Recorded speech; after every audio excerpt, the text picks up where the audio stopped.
शुरू करते हैं द कंसेप्ट ऑफ अलजेब्रा। और इसमें हम सबसे पहला टॉपिक उठाया हमने थ्योरी ऑफ इक्वेशंस का। तो चलिए थ्योरी ऑफ इक्वेशंस को स्टार्ट करते हैं। और इसमें सबसे पहले हम बात करेंगे पॉलिनोमियल इक्वेशन। तो पॉलिनोमियल क्या होता है और पॉलिनोमियल, कोई भी पॉलिनोमियल, वो पॉलिनोमियल इक्वेशंस कब बन जाता है। तो दोस्तों कोई भी पॉलिनोमियल, उसको हम इक्वेशन तब बोलते हैं जब वो इक्वल टू जीरो रखा जाता है। तो you can see the definition of the polynomial. So polynomial which is equal to zero is called the polynomial equation. For example we can take, हम बोल सकते हैं कि मान लीजिए आपके पास कोई इस टाइप का पॉलिनोमियल है लाइक 2x + 5।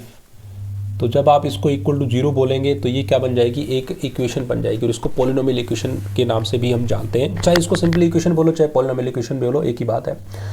तो पॉलिनोमियल आपको पता है कि वो कैसा भी हो सकता है, मोनोमियल, बाइनोमियल, ट्राइनोमियल, और डिग्री भी उसकी कैसी भी हो सकती है। डिग्री में उसको क्वाड्रेटिक हो सकता है, क्यूबिक हो सकता है, बाई क्वाड्रेटिक हो सकता है। तो ये एक लीनियर पॉलिनोमियल है, ठीक है। तो इसको लीनियर इक्वेशन भी बोल सकते हैं। और ऐसे अगर मैं इसको इस तरीके से ले लेता like x² + 2x and -5 is equal to 0, तो ये आपके पास एक क्वाड्रेटिक इक्वेशन बन गई। ओके, बिकॉज इसकी जो डिग्री है दैट इज 2। सिमिलरली मैं मान लो क्यूबिक भी ले सकता हूँ like 2x³ - 3x² + 5x -2 is equal to 0। तो दोस्तों अगर आपने पॉलिनोमियल को पढ़ रखा है तो पॉलिनोमियल को हम दो टाइप से कैटेगराइज करते हैं। एक तो उसके नंबर ऑफ टर्म्स के, लाइक अगर इसमें 2 टर्म्स हैं तो आप इसको क्या बोलोगे, इसमें 2 टर्म्स हैं तो एक तो ये बन जाएगा क्या, देखिए मोनोमियल, बाइनोमियल, ट्राइनोमियल। तो एक होता है मोनोमियल,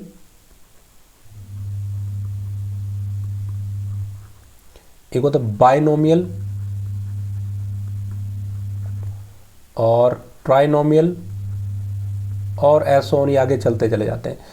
इसमें जो नंबर ऑफ टर्म्स है ना वो बच्चों क्या होनी चाहिए, 1। इसमें नंबर ऑफ टर्म्स कितनी होती है, 2। और इसमें नंबर ऑफ टर्म्स कितनी होती है, 3। तो जैसे इसमें कितने नंबर ऑफ टर्म्स हैं, 2, यानी कि एक ये और एक ये, तो ये कैसा है, ये एक बाइनोमियल है। ओके, इसमें नंबर ऑफ टर्म्स क्या है, 1 2 3, तो ये क्या आ जाएगा, ट्राइनोमियल। इसमें नंबर ऑफ टर्म्स क्या है, 4, तो ये आगे चला जाएगा। ओके, बाय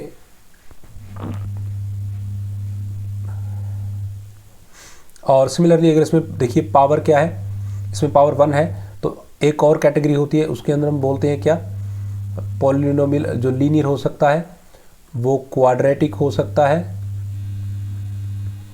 वो बाय क्वाड्रेटिक हो सकता है। तो इसमें डिग्री क्या होनी चाहिए, इसमें बात करते हैं डिग्री की। तो इसमें जो इसकी डिग्री है, जो इसका ऑर्डर है, वो क्या होना चाहिए दोस्तों, लीनियर में 1 होना चाहिए, क्वाड्रेटिक में कितनी होनी चाहिए, 2 होनी चाहिए, और बाय क्वाड्रेटिक में इसका कितना होना चाहिए, दैट विल बी 4। अगर मैं बीच में क्यूबिक लिखना भूल गया तो एक क्यूबिक होता है, इससे पहले क्यूबिक में क्या होता है दोस्तों, वो होता है 3। तो ये आप देख सकते हो, ये आपका लीनियर पॉलिनोमियल है, ये आपका क्वाड्रेटिक पॉलिनोमियल है, और ये आपका क्यूबिक पॉलिनोमियल है। ओके, तो ये तो कहानी थी पॉलिनोमियल की, पॉलिनोमियल ऑफ इक्वेशंस। तो पॉलिनोमियल इक्वेशंस को हम इक्वल टू 0, कोई भी अगर f(x) इज इक्वल टू 0 लिखते हो तो वो क्या बन जाता है, आपका इक्वेशन बन जाता है। अब देखो अगर इक्वेशन बनी है तो उसके रूट जरूर होंगे। रूट का मतलब उसको ऐसा पॉइंट जो उसको इक्वेशन को सेटिस्फाई करता होगा, तो उसको मतलब root of the polynomial equation. तो अगर आपके पास कोई इक्वेशन है f(x) इज इक्वल टू 0, तो कोई f(α) पुट करने से इक्वल टू 0 बनता है, तो then alpha is called the root of the equation. Okay, तो रूट यानी कि इसको सेटिस्फाई करने वाला कोई नंबर, उसको हम बोलते हैं root of the equation. For example मान लो मेरे पास है f(x) is equal to 2x - 4। ये आपका पॉलिनोमियल है। इस पॉलिनोमियल को आपको इक्वेशन की फॉर्म में लिखना है, तो डेफिनेटली आपको क्या लिखना पड़ेगा, f(x) is equal to 0। f(x) is equal to 0 का मतलब क्या होगा, 2x - 4 इज इक्वल टू 0। अब यहाँ से अगर आप x की वैल्यू निकालते हो तो आपको मिलेगा 2x इज इक्वल टू 4 और x is equal to x is equal to 2। तो ये जो x इज इक्वल टू 2 आपको मिला है यहाँ पे, ये क्या है, आपका रूट है इस पॉलिनोमियल के रिस्पेक्ट में, that is the root of this polynomial. Okay, x is equal to 2, यानी कि इसका मतलब ये है कि जब आप x के अंदर 2 पुट करोगे तो 2 2 4 - 4 that must be is equal to 0। यानी कि f(2), यानी कि कोई ऐसा नंबर कुछ जिस पे आपका पॉलिनोमियल 0 बन जाए, उसको बोलते हैं root of the polynomial. Okay, अब बच्चों रूट के लिए एक थ्योरम का नाम आता है जिसको बोलते हैं फैक्टर थ्योरम। फैक्टर थ्योरम आपको कहती है कि अगर ये एफ ऑफ अल्फा यानी कि पुट करने से 0 आता है, यानी कि अल्फा अगर इसका रूट है तो एक फैक्टर बनेगा जिसको बोलोगे आप एक्स माइनस अल्फा, वो फैक्टर आपका इस पॉलिनोमियल को डिवाइड करता होगा। आई मीन टू से कि मान लो आप एक एग्जांपल ले लेते हैं दोस्तों, मान लो मैंने एक इक्वेशन ली और वो इक्वेशन है x square minus 5 of x और प्लस के 6 इज इक्वल टू 0। ठीक है जी। अब देखते हैं, मान लो मैंने यहाँ पे ना ये आपका एफ ऑफ एक्स है, आपने इसमें पुट किया मान लो एफ ऑफ 2, तो जरा देखो क्या आएगा। 2 2 ज़ा 4 माइनस 2 5 ज़ा 10 एंड प्लस 6, तो डेफिनेटली क्या बन रहा है 0।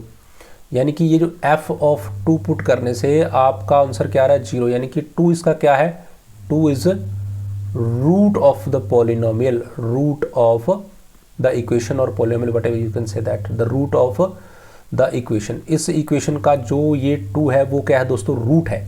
अब अगर ये 2 इस इक्वेशन का रूट है तो जो x माइनस 2 बनेगा, यानी कि जो फैक्टर बनेगा x माइनस 2 नाम का जो फैक्टर बनेगा, ये फैक्टर आपका इस वाले पॉलिनोमियल को डिवाइड करेगा। यानी कि ये जो पॉलिनोमियल था आपका x square minus 5x plus 6, इसको डिवाइड करेगा कौन, x माइनस 2 डेफिनेटली, और पूरा पूरा डिवाइड करेगा विदाउट एनी रिमाइंडर। ओके, आप डिवाइड करके देख सकते हो।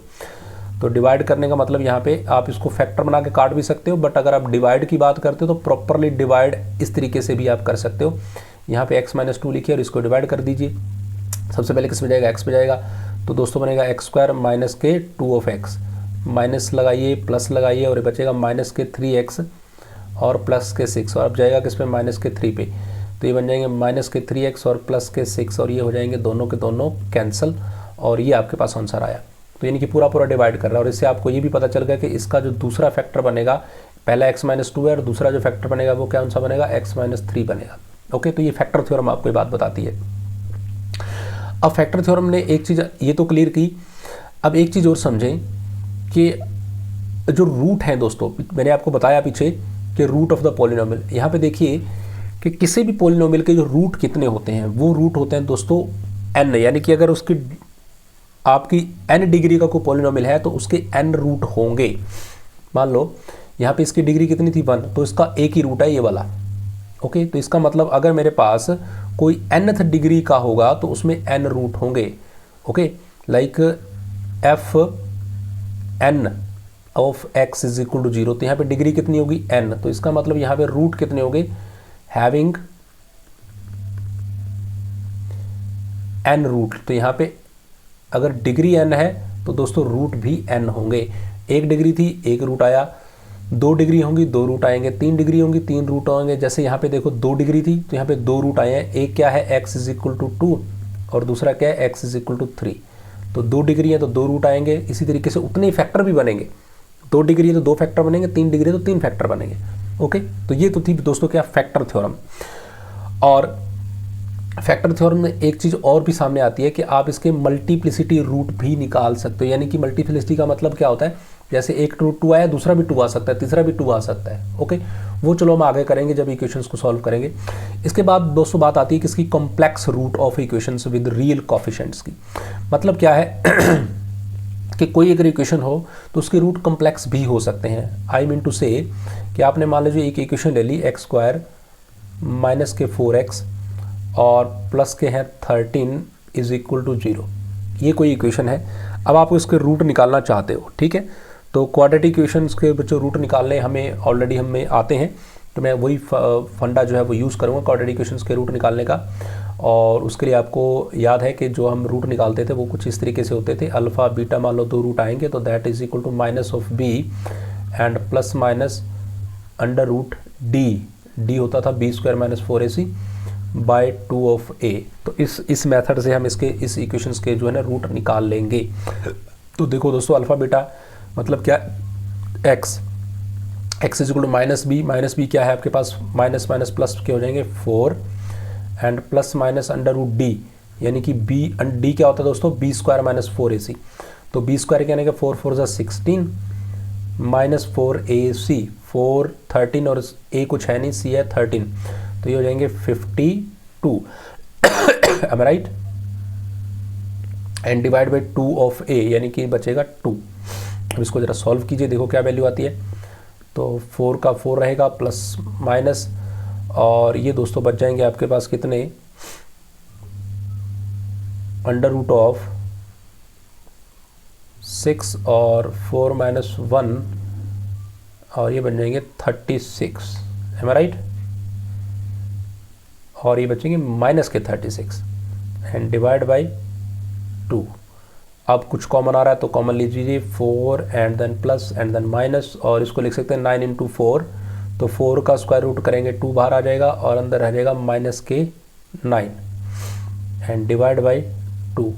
तो यहाँ भी 2 कॉमन है, यहाँ भी 2 कॉमन है, तो 2 से 2 कर दीजिए कैंसल, और ये बचेगा दोस्तों क्या, 2 and then plus minus under root minus 9, और नीचे वाला 2 तो कैंसिल हो गया। अब अंडर रूट माइनस 9 को भी आप किस तरीके से, इस तरीके से लिख सकते हो, 2 and plus minus under root 9 and iota, under root 9 and iota. Iota क्या होता है, अंडर रूट माइनस 1 होता है ना, अंडर रूट माइनस 1 को हम क्या लिख सकते हैं, आयोटा, तो इसलिए माइनस 1 को अलग लिख दिया, तो उसको आयोटा बना दिया, और अंडर रूट 9 ऐसे आ गया। अंडर रूट 9 की वैल्यू अब हमें पता है, वो होती है 3, तो ये आ जाएगा 2 and plus minus 3 and iota. तो यहाँ पे अपने पास 2 रूट मिले दोस्तों, x की 2 वैल्यूज़ मिली, एक तो मिली 2 प्लस 3 आयोटा एंड दूसरी मिली 2 माइनस 3 आयोटा। ये 2 रूट आए मेरे पास, और दोनों रूट के कॉम्प्लेक्स रूट हैं, यानी कि आयोटा अगर अपीयर हो गया तो ऑब्वियसली बात है दोनों के दोनों क्या कॉम्प्लेक्स रूट है। और कॉम्प्लेक्स रूट ना हमेशा कैसे होते हैं, हमेशा कॉन्जुगेट पेयर में होते हैं दोस्तों, ठीक है, यानी कॉम्प्लेक्स ऑलवेज भी, यानी कि अगर एक आयोटा आया तो दूसरा माइनस आयोटा आएगा ही आएगा, ओके, अदरवाइज कभी एक कॉम्प्लेक्स रूट नहीं आ सकता। यानी कि अगर आपके पास कोई एक्स भी इक्वेशन है, लीनियर इक्वेशन है, एक्स प्लस कुछ भी लिख सकते हो आप, 2 3 whatever is equal to 0, तो आपको X is equal to only iota आ जाए, तो ऐसा नहीं होगा, okay. The complex root always appear in conjugate pair. तो ये तो थे दोस्तों कॉम्प्लेक्स रूट। अब आप की इक्वेशन भी, जैसे ये तो इक्वेशन में सारे क्या थे, जो कॉफिशेंट्स थे वो रियल थे, इक्वेशन के कॉफिशेंट रियल्स थे, बट रूट क्या आए हैं, कॉम्प्लेक्स आए हैं। ऐसे इसके जो कॉफिशेंट्स हैं वो भी कॉम्प्लेक्स हो सकते हैं, और फिर भी रूट कॉम्प्लेक्स आ सकते हैं, वो डिपेंड करेगा सॉल्यूशन करने पे। इसी तरीके से दोस्तों इरेशनल रूट भी अपीयर हो सकते हैं, जैसे कॉम्प्लेक्स रूट अपीयर हुए वैसे इरेशनल हो सकते हैं। इरेशनल को हम किस तरीके से समझते हैं, irrational number non repeating non terminating, ऐसे नंबर जिनकी वैल्यूज़ क्या आती है, ना तो रिपीट होती है ना ही टर्मिनेट होती है, लाइक 2.12341 ऐसे चलती चली जाए, ऐसे हम इनको हम इरेशनल नंबर बोलते हैं। जैसे अंडर रूट 2 हो गया, अंडर रूट 3 हो गया, यानी कि जितने भी प्राइम नंबर होते हैं उनके ऊपर रूट लगा दो तो वो भाई क्या बन जाते हैं, इरेशनल नंबर। जैसे अंडर रूट का सिंपल पाई भी क्या है, इरेशनल नंबर ही है, ओके। तो ये सारे इरेशनल नंबर है। अब इसमें आप चलो एक इक्वेशन ले लेते हैं, इसको हम ट्राई करते हैं सॉल्व करके, x square minus of 4x and plus 1 is equal to 0। तो ये मेरे पास इक्वेशन है, इसको जल्दी से सॉल्व करके देखो क्या बनेगा दोस्तों। तो वैसे जैसे पिछले मेथड सॉल्व किया था, x is equal to minus B, तो 4 and plus minus under root D यानी कि B square minus 4ac, B square आएगा 16 माइनस 4ac यानी कि रह जाएगा 4 डिवाइड बाई 2 ऑफ ए, तो ये आ जाएगा 2। इसको सॉल्व कर लीजिए जल्दी से, 4 and plus minus under root 12 and divide by 2। तो यहाँ से कुछ कॉमन आ रहा है, 4 प्लस माइनस ये 3 कॉमन आएगा और अंडर रूट में रह जाएगा, सॉरी 3 नहीं बाहर आएगा दोस्तों, ये हो जाएगा 4 बाहर आएगा, 4 का 2 बाहर आएगा और अंडर रूट में रह जाएगा कौन, 3 डिवाइड बाई 2। तो 2 से 2 जितने भी हैं कैंसिल कीजिए, बचेगा 2 and plus minus under root 3। तो यहाँ पे बच्चों 2 रूट मेरे पास अपीयर हुए हैं, एक है क्या 2 प्लस अंडर रूट 3 और 2 माइनस अंडर रूट 3। तो ये भी आप देखो, ये भी हमेशा कॉन्जुगेट पेयर में आएंगे अगर इरेशनल रूट आते हैं तो, या आइटा नहीं है बट अंडर रूट 3, जैसे मैंने under root 2 under root 3 under root 5 under root 7, ये सारे इरेशनल नंबर ही होते हैं, तो ये आपके इरेशनल रूट बन गए, ओके। तो सेम है जैसे कॉम्प्लेक्स बने वैसे इरेशनल बनेंगे, तो उसमें ज़्यादा कन्फ्यूजन वाली बात तो नहीं है कोई, ओके दोस्तों। तो ये मेरे पास एक कॉम्प्लेक्स इरेशनल रूट बने। इसके बाद बात करते हैं क्वाड्रेटिक इक्वेशन की। क्वाड्रेटिक इक्वेशन से आप बिल्कुल फैमिलियर हो, बट क्वाड्रेटिक इक्वेशन में जो इंपॉर्टेंट बातें हैं वो मैं आपको यहाँ डिस्कस करूँगा। देखो क्वाड्रेटिक इक्वेशन को आप कैसे लिखते हो, A of X square plus B of X plus C is equal to 0, ये एक स्टैंडर्ड फॉर्म है क्वाड्रेटिक इक्वेशन की। ओके, अब देखो दोस्तों, जितने भी ये क्वाड्रेटिक इक्वेशन की अगर मैं बात करता हूँ ना, तो ये जो ए बी और सी हैं, ये सारे आपको कहाँ से लेने हैं, रियल नंबर के सेट से लेने हैं। अब इनके रूट निकालने के तरीका भी अपन ने देखा कि जी x अगर आप रूट निकालना चाहते हो तो आप लिखना पड़ेगा माइनस ऑफ b और plus minus under root B square minus के 4ac और डिवाइड बाई 2 ऑफ a। ये तो रूट निकालने का तरीका है दोस्तों। ओके, कि आप x किस तरीके से निकाल सकते हो। अब हमें जब भी क्वाड्रेटिक इक्वेशन का जो कंसेप्ट है ना, पूरे का पूरा एक बहुत बड़ा चैप्टर है, बट यहाँ पे मैं आपको थ्योरीफिकेशन करवा रहा हूँ, हमें आगे प्रॉब्लम्स पे जाना है जल्दी से, तो इसलिए मैं आपको बेसिक सी चीज़ें बताऊँगा क्वाड्रेटिक इक्वेशन के लिए। देखो दोस्तों, यहाँ पे ना रूट का नेचर हो सकता है कि रूट कैसे होंगे, रियल होंगे, इक्वल होंगे, अनइक्वल होंगे। तो ये जो पार्ट है ना बी स्क्वायर माइनस 4ac, इसको अपन डी भी लिखते हैं, है ना, यानी कि इसको minus of B plus minus under root D divide by 2 of A, ऐसे भी लिखते हैं। तो ये डी का बड़ा इंपॉर्टेंट रोल रहता है यहाँ पे। इसके लिए ना अपन एक कुछ पॉइंट बनाए कि डी कैसा होगा तो क्या होगा। पहले पार्ट में हम बात करते हैं कि भाई अगर जो डी है, ये डी है, अगर तो ये ग्रेटर देन 0 होगा, ठीक है, ग्रेटर देन 0 यानी कि पॉजिटिव, तो रूट कैसे होंगे, तो रूट होंगे दोस्तों रियल। अगर ये ध्यान देना, अगर ये ग्रेटर देन 0 होगा तो roots are what, roots are एक तो रियल होंगे, ठीक है, और दूसरी बात होंगे ये कैसे, अनइक्वल, यानी कि बराबर नहीं होंगे, दोनों रूट्स अलग अलग आएंगे। पीछे मैंने एग्जांपल कराया, उसमें से आपको मैं शो करूंगा, पर पहले चलो अगला पार्ट लिख लेते हैं जल्दी से। दूसरी बात दोस्तों, अब d ग्रेटर देन 0 होगा तो ये होगा। अब भाई क्या हो कि अगर d खुद 0 ही हो जाए। अब देखो d 0 होने का मतलब आपका ये वाला पार्ट वैनिश हो गया, खत्म हो गया, बचा कौन सा, ये और ये पार्ट। तो ये और ये पार्ट मिलके कभी इमेजिनरी रूट तो देंगे नहीं। तो इतनी बात तो ये क्लियर हो गई कि रूट्स आर रियल, ये रियल तो रहेंगे, बट ये दोनों तो सेम पार्ट है। ओके, तो रियल होंगे बट रूट्स कैसे हो जाएंगे, इक्वल हो जाएंगे। इस केस में 2 रूट आएंगे या 3 आएंगे, जो भी होंगे, बट ये वाला पार्ट खत्म हो गया तो फिर यही रूट रह गए, इक्वल ही होंगे। अब तीसरी बात दोस्तों, अब क्या हो कि d आपका क्या हो जाए, 0 से छोटा हो जाए, जैसा यहां हुआ था। देखो आप, ये यहां हुआ था 0 से छोटा d का पार्ट। ओके, d आपका क्या बना था, -9 बन गया था। 0 से छोटा होते ही रूट कैसे आए थे, कॉम्प्लेक्स आए थे। तो यहां आपको बात क्लियर हो गई कि रूट्स कैसे होंगे। इस केस में रूट्स रियल तो हो नहीं सकते, रूट्स आर कॉम्प्लेक्स होंगे, ओके, एंड अनइक्वल होंगे, क्योंकि कॉम्प्लेक्स तो हमेशा कॉन्जुगेट पेयर में आते हैं, तो अनइक्वल होंगे। अब आप कोई भी एग्जांपल लीजिए, उसको सॉल्व करने की कोशिश कीजिए, डी की वैल्यू पे डिपेंड करेगा कि रूट कैसे होंगे। बट ये डायरेक्टली क्वेश्चन, क्योंकि मैं कॉम्पिटिटिव एग्जाम्स की यहाँ बात कर रहा हूँ, तो क्वेश्चन जिस टाइप से डायरेक्टली पूछा जाएगा मैं उसी की बात करूँगा। ओके, तो डी अगर 0 से बड़ा होता है तो रूट रियल होंगे और अनइक्वल होंगे, और अगर इक्वल टू 0 होगा तो रूट रियल होंगे, यानी कि d 0 से बड़ा हो या 0 हो, रूट तो रियल रहेंगे। अगर बड़ा होगा तो अनइक्वल होंगे, अगर इक्वल टू 0 हो जाएगा तो इक्वल हो जाएंगे, और d अगर छोटा होगा 0 से दोस्तों तो रूट कॉम्प्लेक्स हो जाएंगे और अनइक्वल हो जाएंगे। बस इतनी सी चीज़ को याद रखना है। ओके, अब आगे बात करेंगे दोस्तों relation between roots and coefficients की।